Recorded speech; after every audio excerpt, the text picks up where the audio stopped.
Exercise number 7 है, review exercise है हमारी। इसमें क्वेश्चन नंबर 1 और 2 जो है वो हमने देखना है। एक मिनट, यहाँ पे हम सिलेबस में भी एक दफ़ा फिर चेक कर लें। क्वेश्चन नंबर 1 और 2 ही है, ठीक है।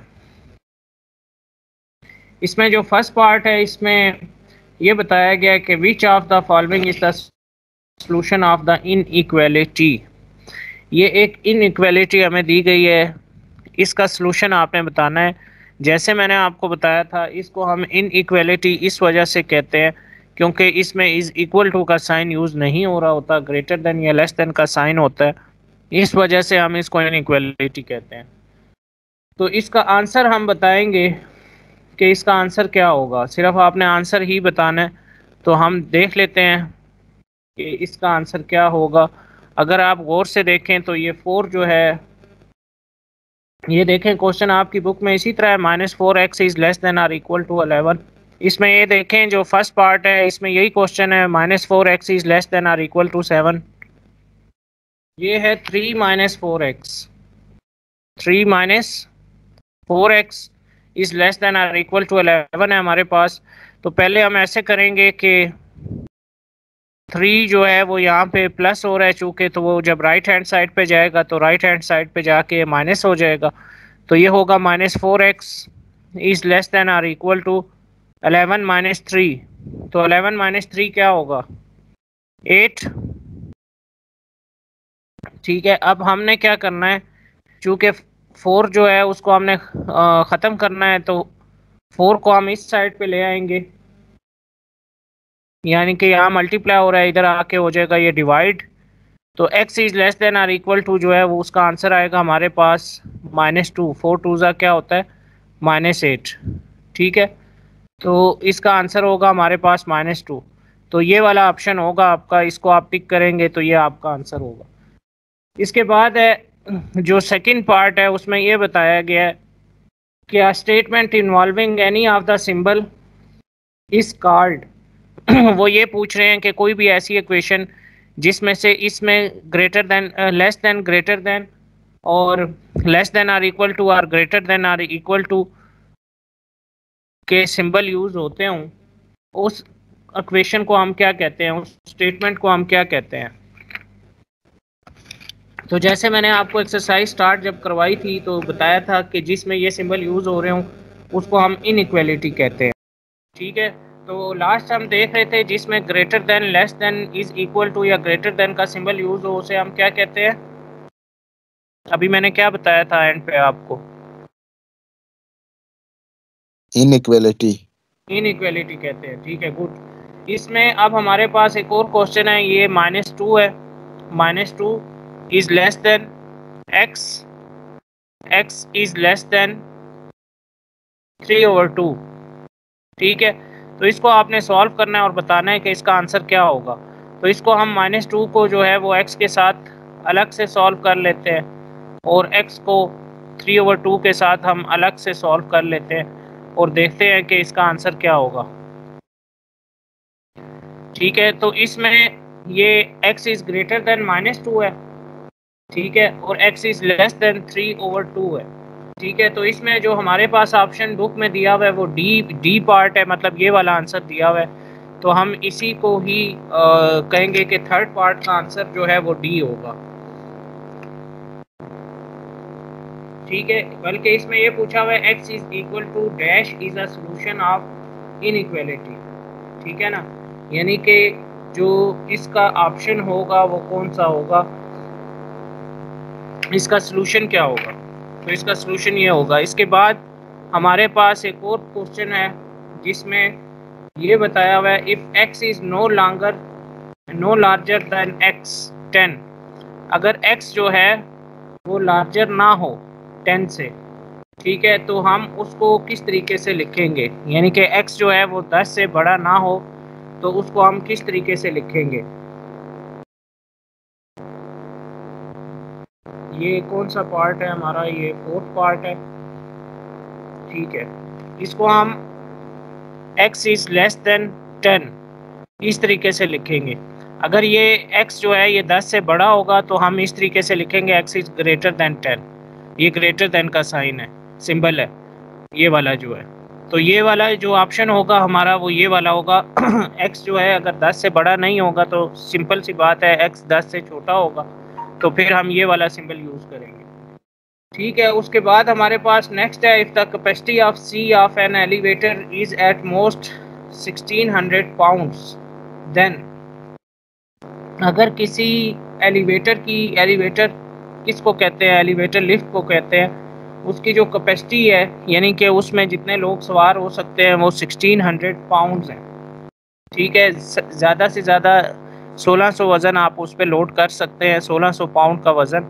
तो उसको हम किस तरीके से लिखेंगे? ठीक है, तो उसको हम किस तरीके से लिखेंगे वो हम देख लेते हैं यहाँ पे।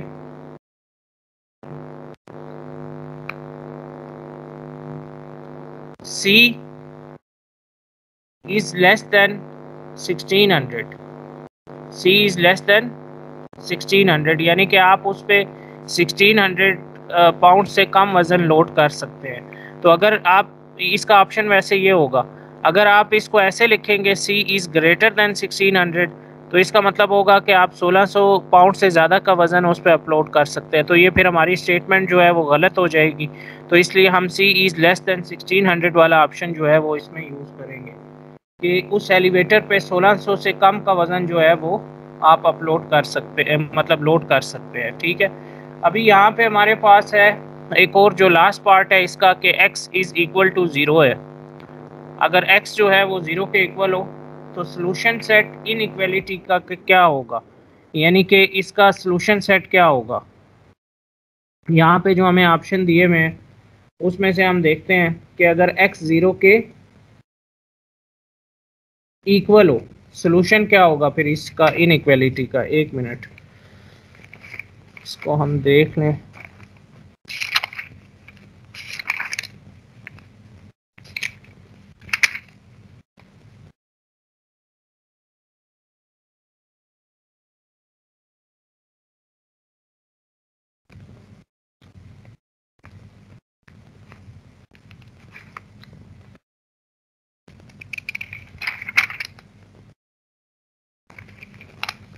तो इसका सॉल्यूशन जो है वो ये होगा x -2 इज़ लेस देन 0। ठीक है, अब यहाँ पे आपको बहुत ज़्यादा ऑप्शन दिए हुए हैं। एक ऑप्शन ये दिया हुआ है x इज़ ग्रेटर देन 0। ठीक है, एक ऑप्शन दिया हुआ है 3x + 5 is equal to 0, 3x + 5 is less than 0। एक ऑप्शन हमारे पास ये है इज़ लेस देन 0, और एक ऑप्शन जो हमें दिया हुआ है वो ये है x + 2 इज़ लेस देन 0। तो ये हमें 4 ऑप्शन हमें दिए हुए हैं। उन्होंने ये पूछा है कि x अगर 0 के इक्वल हो तो इसका सलूशन क्या होगा। तो इसका सलूशन जो है वो x -2 इज़ लेस देन 0 ये वाला सलूशन होगा। ये वाला सलूशन हम इसलिए नहीं ले सकते कि यहाँ पे x ग्रेटर देन 0 है, और ये वाला इस वजह से नहीं ले सकते, जब इसको सॉल्व करेंगे तो x की वैल्यू कुछ और आएगी, और ये वाला अगर हम लेंगे तो ये जब 2 उधर जाएगा तो 2 उधर जाके माइनस हो जाएगा। तो ये वाला ऑप्शन भी हम नहीं लेंगे, इसका जो आंसर होगा वो ये वाला होगा। ठीक है, x -2 इज़ लेस देन 0। ठीक है, ये क्वेश्चन नंबर 1 था जिसमें MCQs थे। अब क्वेश्चन नंबर 2 है जिसमें ट्रू फॉल्स हैं, वो हम देख लेते हैं कि ट्रू फॉल्स कौन सी स्टेटमेंट्स जो है वो हमारी ट्रू होंगी और कौन सी फॉल्स होंगी। ठीक है, इसमें सबसे पहले हमें यह बताया गया कि 3x - 5 जो है इज़ इक्वल टू है 7 - x के। तो आपने ये बताना है कि ये लीनियर इक्वेशन है या नहीं है। तो लीनियर इक्वेशन कौन सी होती है, मैंने आपको बताया था जब हमने चैप्टर स्टार्ट किया था कि लीनियर इक्वेशन क्या होती है।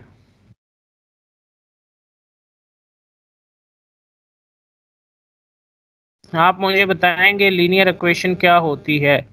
लास्ट टाइम जब हमने ये चैप्टर स्टार्ट किया था तो आपको बताया था। मैंने आपको बताया था कि लीनियर इक्वेशन वो इक्वेशन होती है जिसमें हमारे पास जो पावर होती है मैक्सिमम वो 1 होती है। तो अगर आप इस पे पावर को देखेंगे तो इस पे x पावर 1 है, इस पे भी x पावर 1 है। तो ये जो इक्वेशन है इसको हम लीनियर इक्वेशन कह सकते हैं, क्योंकि इस पे जो मैक्सिमम पावर है वो 1 है। तो ये जो स्टेटमेंट है फर्स्ट वाला ये ट्रू होगा क्योंकि ये लीनियर इक्वेशन ही है। सेकंड क्वेश्चन आपका है कि अगर हमारे पास हो x माइनस 0.3x, ठीक है, 0.3x is equal to 0.7x, 0.7x अगर हमारे पास ये हो, ठीक है, तो ये इक्वेशन जो है इसको हम आइडेंटिटी कह सकते हैं या नहीं कह सकते। तो देख लेते हैं, पहले इसको सॉल्व करके देख लेते हैं कि ये आइडेंटिटी किस तरीके से होगी। 0.7x प्लस 0.3x यानी कि ये यहाँ पे आ जाएगी। तो जब हम इसको सॉल्व करेंगे तो इसका आंसर जो है वो होगा हमारे पास 0.7 को जब आप 0.3 में ऐड करेंगे, ये आप डेसिमल की जो एडिशन है वैसे आप उस पे कर सकते हैं कैलकुलेटर पे, लेकिन हम यहाँ पे करके देख लेते हैं। 7 + 3 जो है वो 10 होता है, 0 यहाँ पे आएगा, 1 कैरी होगा। 1 को जब आप 0 में ऐड करेंगे तो ये 1.0 होगा जिसका मतलब होगा 1, ठीक है। तो ये यहाँ पे x ही बचेगा, सिर्फ 1 x के साथ हम नहीं लिखते होते। तो x जो है वह x के इक्वल हो गया। तो ये वाली जो इक्वेशन है इसको हम आइडेंटिटी कह सकते हैं क्योंकि इसमें जो आंसर है वो अगर आप देखें तो दोनों साइड पे सेम है, x जो है वो x के इक्वल ही होता है। तो ये ट्रू है। इसके बाद हमारे पास है थर्ड पार्ट इसका। थर्ड पार्ट में हमें ये बताया गया कि एक इक्वेशन दी गई है -2x + 3 -2x + 3 is equal to 8। एक ये इक्वेशन दी गई है और ये बताया गया है कि ये इक्वल है -2x इज इक्वल टू 11 के। -2x इज इक्वल टू के 11 है, इज इक्वल टू 11 के इक्वल है, ठीक है। तो हम ये देख लेते हैं कि ये इसके इक्वल होगा या नहीं होगा। -2x तो 3 जो है वो यहाँ पे प्लस हो रहा है, जब आप इसको राइट हैंड साइड पे लेके जाएंगे तो ये माइनस हो जाएगा। तो -2x इज इक्वल टू 8 - 3, तो 8 - 3 जो है वो 5 होता है।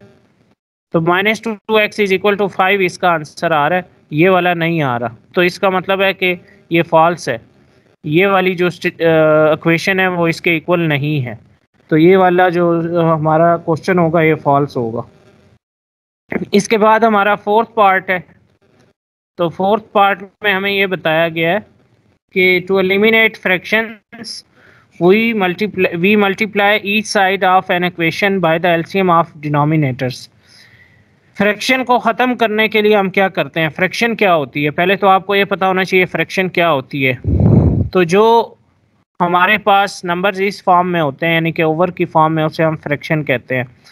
We multiply each side of an equation, हम इक्वेशन की दोनों साइड को मल्टीप्लाई करेंगे by the LCM of denominator, denominator के एलसीएम के साथ ओवर को ख़त्म करने के लिए। तो ये हमारा जो स्टेटमेंट है ये ट्रू होगी। इसको आप ऐसे देख लें, अगर यहाँ पे वो हमारे पास 4/3 + 1/6 इज इक्वल टू 2/3 इस तरीके से हो। तो अगर हमने इसका ओवर ख़त्म करना होगा तो हम क्या करेंगे, इसके 3, 6 और 3 के एलसीएम से मल्टीप्लाई करेंगे। तो 3, 6 और 3 का एलसीएम क्या होगा, 6 होगा। जब हम 6 से मल्टीप्लाई करेंगे तो यहाँ पे आ जाएगा 2 × 4, ठीक है, और यहाँ पे 1 ही रहेगा 6 से जब मल्टीप्लाई करेंगे। तो यहाँ पे आ जाएगा 2 × 2। अब इसका ओवर ख़त्म हो गया, ठीक है। तो ये वाली जो स्टेटमेंट है ये ट्रू है। फ्रैक्शंस को ख़त्म करने के लिए हम फ्रैक्शंस के डिनोमिनेटर का एलसीएम लेके उसी से मल्टीप्लाई करते हैं, ये स्टेटमेंट ट्रू है, ठीक है। उसके बाद है हमारे पास नेक्स्ट पार्ट। नेक्स्ट पार्ट में ये है, ये पूछा गया है कि अगर हमारे पास हो 4 × x + 3, 4 × x + 3, 4 × x + 3 और ये x + 3 के इक्वल हो,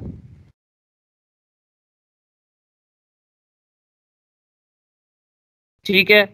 तो ये कंडीशनल इक्वेशन होगी या नहीं होगी। ठीक है, आपने ये बताना है कि ये कंडीशनल इक्वेशन है या नहीं है। तो कंडीशनल इक्वेशन कौन सी होती है?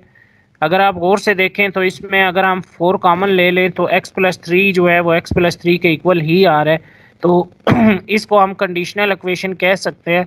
उसकी रीज़न ये है कि कॉमन लेने के बाद हमारा जो x+3 है वो सेम आ रहा है, तो ये कंडीशनल इक्वेशन ये होगी, ये ट्रू होगा।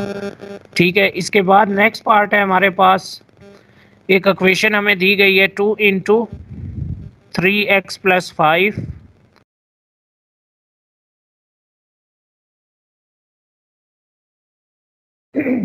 2 into 3x+5 is equal to 6x+12 6x+12। तो ये एक इक्वेशन दी गई है और ये पूछा गया कि ये इनकंसिस्टेंट इक्वेशन है या नहीं है। ठीक है, तो ये जो है ये वाकई ही इनकंसिस्टेंट इक्वेशन है, मतलब इसमें कोई भी वो कंसिस्टेंसी नहीं है। मतलब इसमें मैं राइट हैंड साइड पे और लेफ्ट हैंड साइड पे बिल्कुल जो हमारे पास इक्वेशंस हैं वो डिफरेंट हैं, एक्सप्रेशंस जो हैं वो डिफरेंट है, मल्टीप्लाई भी कर दें तो भी डिफरेंट है। ठीक है, इसके बाद हमारे पास जो नेक्स्ट पार्ट है वो कुछ इस तरीके से है, सॉल्व। आपने इसको सॉल्व करना है 2 divided by 3 into x is equal to 1.2। ठीक है, we should multiply each side by 2/3, यानी कि वो ये कह रहे हैं कि अगर हमारे पास ये इक्वेशन और हमें इसे सॉल्व करना हो तो इसकी दोनों साइड को हम 2/3 से मल्टीप्लाई करेंगे, यानी कि यहाँ से भी 2/3 से और यहाँ से भी 2/3 से। अब वो ये कह रहे हैं कि आप इसको 2/3 से मल्टीप्लाई करेंगे दोनों साइड से, तो ये फॉल्स है।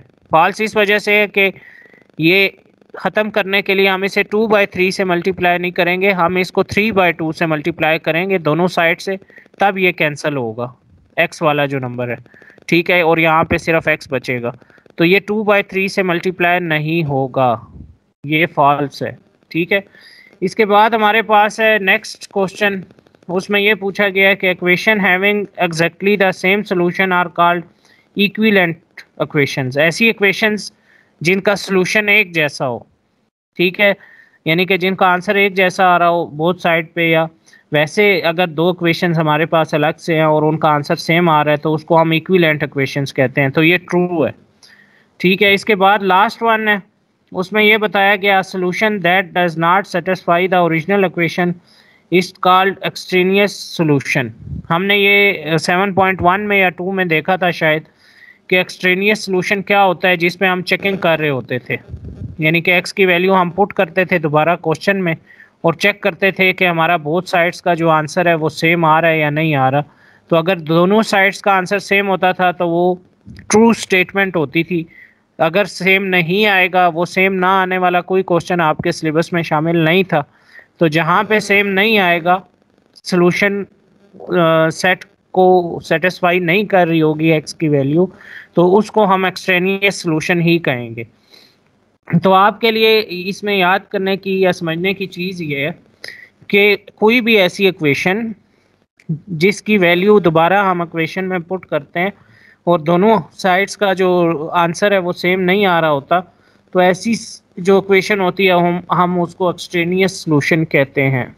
ठीक है, तो ये आज हमारा जो 7th यूनिट था ये आज ख़त्म हो गया।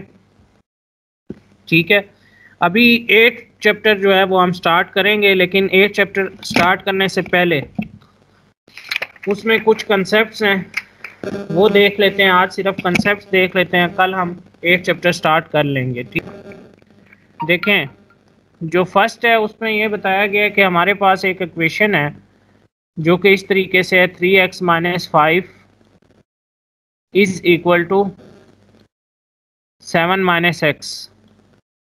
ठीक है, तो ये लीनियर इक्वेशन है। ये पूछा गया कि ये लीनियर इक्वेशन है या नहीं है। तो लीनियर इक्वेशन वो इक्वेशन होती है जिसमें आपके पास जो वेरिएबल्स यूज़ हो रहे होते हैं उन सब की पावर जो है मैक्सिमम पावर जो होती है वो 1 होती है। ठीक है, तो उसको हम कहते हैं लीनियर इक्वेशन। अगर आप इसको देखेंगे तो इस पे जो x की पावर है वो यहाँ पे भी 1 है और यहाँ पे भी 1 है। ठीक है, तो इसको हम लीनियर इक्वेशन ही कहेंगे। तो लीनियर इक्वेशन में अगर लीनियर इक्वेशन का कंसेप्ट क्लियर नहीं हुआ तो पूछ ले मेरे से। इसमें अगर आप देखें ना, इसमें x की पावर 1 है, इसमें भी x की पावर 1 है, तो ये लीनियर इक्वेशन है, इस वजह से हम इसको कहेंगे कि ये ट्रू है। इसके बाद जो क्वेश्चन नंबर 2 है उसमें ये बताया गया कि x minus 0.3x x minus 0.3x is equal to 0.7x। उसमें ये बताया गया, ठीक है, कि ये आइडेंटिटी है। ये इसको हम आइडेंटिटी किस तरीके से कह सकते हैं, जब हम इसको सॉल्व करेंगे तो ये 0.3x जब राइट हैंड साइड पे जाएगा तो राइट हैंड साइड पे आके ये हो जाएगा प्लस, यानी कि जब ये यहाँ पे आएगा तो यहाँ पे आके ये प्लस हो जाएगा। ठीक है, तो x is equal to 0.7 plus 0.3 जो है वो 1 होता है, तो ये होगा 1x। तो 1x हम नहीं लिखेंगे, सिर्फ x लिखेंगे। जब आप इसको ऐड करेंगे 0.7 को 0.3 से तो आंसर 1 आता है। ठीक है, तो x के इक्वल हो गया, तो मतलब ये वाली जो इक्वेशन है हमारे पास, यानी कि ये वाली जो इक्वेशन है इसको हम कह सकते हैं कि ये आइडेंटिटी है। मतलब ये आइडेंटिटी का उर्दू में मतलब होता है शनाख्त। ठीक है, तो ये आइडेंटिटी इस वजह से है कि जब इसको सॉल्व करेंगे दोनों साइड्स का आंसर सेम आ रहा है, x के इक्वल आ रहा है, इस वजह से इसको आइडेंटिटी कहेंगे। तो अभी ये क्लियर हो गया आपको? Yes sir, thank you. ठीक है, अभी हम देखते हैं ग्राफ। आज जो हमारा टॉपिक है वो ग्राफ का, जो 8th चैप्टर है वो ग्राफ वाला है ना, 8th चैप्टर में ग्राफ है। ठीक है, तो हम जो 8th चैप्टर है उसको स्टार्ट करेंगे। पहले हम देख लेते हैं कि वो आपके पास इस टाइम सिलेबस है, उसमें चेक कर लेते हैं कि 8th चैप्टर उसमें शामिल है या नहीं है। ये तो जनरल मैथ है और ये है हमारा 8th चैप्टर, तो इसमें हम 8th चैप्टर को देख लेते हैं। 8th चैप्टर में 8th चैप्टर आपके सिलेबस में शामिल है। ठीक है, तो हम ग्राफ का जो बेसिक कंसेप्ट है उसको देख लेते हैं आज सिर्फ। ठीक है, ताकि कल जब हम स्टार्ट करें तो आपको इसके बारे में पहले से पता हो। ठीक है, तो ये होता है हमारा ग्राफ। ठीक है, इस पे ये जो है इसको हम कहते हैं एक्स एक्सिस, ये हमारा होता है ओरिजिन 0, ये वाला जो पॉइंट होता है इसको हम ओरिजिन कहते हैं, ये 0 होता है हमेशा। और ये जो होता है हमारे पास ये होता है वाई एक्सिस। ठीक है, अब इसमें जो वैल्यूज़ होती हैं हमारे पास, यहाँ पे जो वैल्यूज़ होंगी ये प्लस की होती हैं। राइट हैंड साइड पे आपके जो एक्स होता है उसमें जो वैल्यूज़ होती हैं वो प्लस की होती हैं, ये 1 2 3 है। इसी तरह वाई जो है यहाँ पे ये 1 है, यहाँ पे ये 2 है और यहाँ पे ये 3 है। अपवर्ड्स डायरेक्शन में ओरिजिन से ऊपर जो वाई होता है, वाई की वैल्यूज़ होती हैं वो प्लस में होती हैं। अब लेफ्ट हैंड साइड पे ये माइनस की वैल्यूज़ होती हैं, -1 -2 -3 अप टू सो ऑन, इसी तरह आगे। और यहाँ पे वाई एक्सिस में ये -1, ये -2, ये -3 अप टू सो ऑन, इसी तरीके से। ठीक है, तो ये वैल्यूज़ का आपको समझना ज़रूरी है आपके लिए कि वैल्यूज़ हम ग्राफ पे किस तरीके से लेते हैं, किस साइड पे प्लस वाली वैल्यूज़ होती हैं और किस साइड पे माइनस वाली वैल्यूज़ होती हैं। अब आते हैं हम क्वाड्रेंट्स पे कि क्वाड्रेंट्स क्या होते हैं। ठीक है, तो ये जो है इसको हम कहते हैं फर्स्ट क्वाड्रेंट। इसको हम क्या कहते हैं? First quadrant. इसमें x भी पॉजिटिव होता है यानी कि ग्रेटर देन 0 होता है, और y भी पॉजिटिव होता है यानी कि ग्रेटर देन 0 होता है। ठीक है, यानी कि अगर आप देखें इस क्वाड्रेंट में यहाँ पे भी प्लस की वैल्यूज़ हैं और यहाँ पे भी प्लस की वैल्यूज़ हैं, यानी कि x भी पॉजिटिव है और y भी पॉजिटिव है। अब आते हैं हम सेकंड क्वाड्रेंट पे। ये वाला जो क्वाड्रेंट होता है ये हमारा होता है सेकंड, इसे हम सेकंड क्वाड्रेंट का नाम देते हैं। इसमें x जो होता है वो लेस देन 0 होता है, यानी कि x नेगेटिव होता है, और y जो होता है वो पॉजिटिव होता है, यानी कि ग्रेटर देन 0 होता है। ठीक है, अब इस सेकंड क्वाड्रेंट में x नेगेटिव होता है, y पॉजिटिव होता है। आपको कैसे पता चलेगा? आप ये देखें कि यहाँ पे x की जो वैल्यूज़ हैं वो नेगेटिव है तो x नेगेटिव है, और y की जो वैल्यूज़ हैं वो पॉजिटिव है तो y पॉजिटिव है। ठीक है, तो ये था हमारा सेकंड क्वाड्रेंट। इसके बाद यहाँ पे ये वाला जो है ये होता है हमारा थर्ड क्वाड्रेंट, इसको हम कहते हैं थर्ड क्वाड्रेंट। ठीक है, थर्ड क्वाड्रेंट में x जो है वो भी लेस देन 0 होता है, और y जो है वो भी लेस देन 0 होता है। ठीक है, मतलब x भी नेगेटिव होता है, y भी नेगेटिव होता है। कैसे? अगर आप इन वैल्यूज़ को देखें, x की वैल्यूज़ भी नेगेटिव में और y की भी नेगेटिव में है, तो इसको हम थर्ड क्वाड्रेंट का नाम देते हैं। इसके बाद होता है हमारे पास फोर्थ क्वाड्रेंट। फोर्थ क्वाड्रेंट में क्या होता है? फोर्थ क्वाड्रेंट में x की वैल्यू जो है वो ग्रेटर देन 0 होती है, और y की वैल्यू जो है वो लेस देन 0 होती है। कैसे? यानी कि x पॉजिटिव होता है और y नेगेटिव होता है। अब अगर आप देखें तो x की वैल्यूज़ यहाँ पे पॉजिटिव हैं और y की वैल्यूज़ यहाँ पे नेगेटिव हैं। ये y है, इसको आप y समझें। ठीक है, एक मिनट।